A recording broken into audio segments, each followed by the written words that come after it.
now that I've talked all about the benefits of tuners, it needs to be understood that when you're using a tuner, you're not using your ear to tune, you're using your eyes.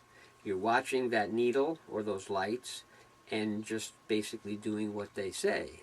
As the saying goes, you could be stone deaf and tune perfectly with a tuner. So there are other ways that you can tune and be developing your ear training and using the tuner as a tool at the same time.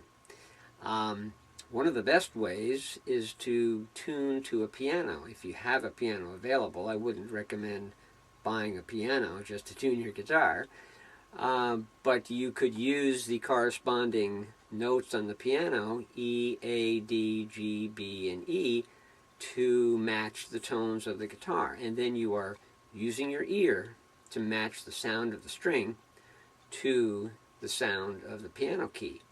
You could have your foot on the sustain pedal of the piano and the note would keep ringing and give you time to make that comparison.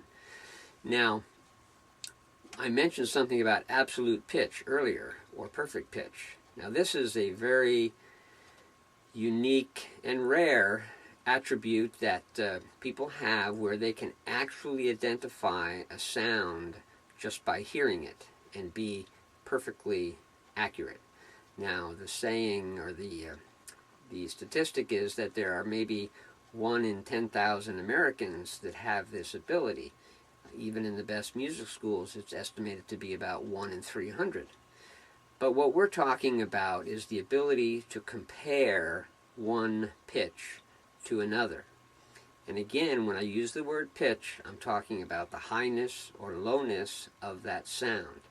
Pitch means something different to a baseball player or to someone who's going camping if you're going to pitch the tent, or if you're getting sap from a tree on your hand, that might be considered pitch. But in the world of music, pitch is simply the highness or lowness of the sound measured in vibrations per second, or frequency of that pitch.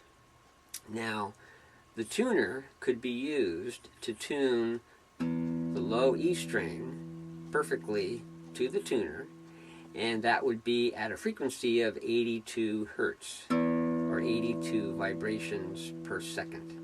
Now, if you had perfect pitch, you wouldn't need a tuner. You would know that that is E.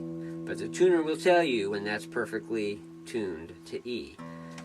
Then there's a method by which if you put your finger in the 5th fret on the E string, and that means between the 4th and 5th fret bar, in that space, you will get the sound for the next string, which is A. So you would match the A string to the E, and this, of course, you have to do just by comparing those two pitches with your sense of pitch, hearing.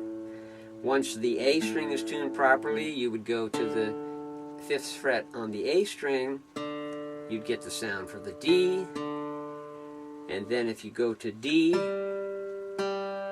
you'll get the sound for the G, and on the G, you move 1 fret lower, you go to the 4th fret on the G to tune the B, and then back to the 5th fret to match the E to that sound. So then you would have all strings tuned to the correct pitches.